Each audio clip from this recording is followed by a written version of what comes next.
ଆଉ ଆଜି ଆମେ ପଶୁ ମାନଙ୍କ ବିଷୟରେ ଜାଣିବା ହେଲା। ତମେ ସବୁ ଜାଣିଛ ପଶୁ ମାନେ କିଏ କିଏ ଅଛନ୍ତି? କହିଲ କିଏ କିଏ?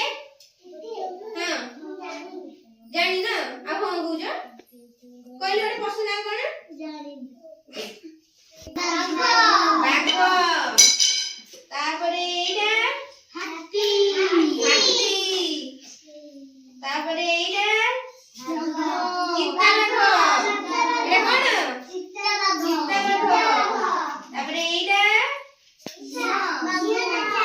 ସିଂହ ରାଜା। ଯେଉଁ ରାଜା କାଇଁ କୁହାଯାଏ? କାଇଁ କହନ୍ତି ରାଜା? ସେଟା ଜଙ୍ଗଲର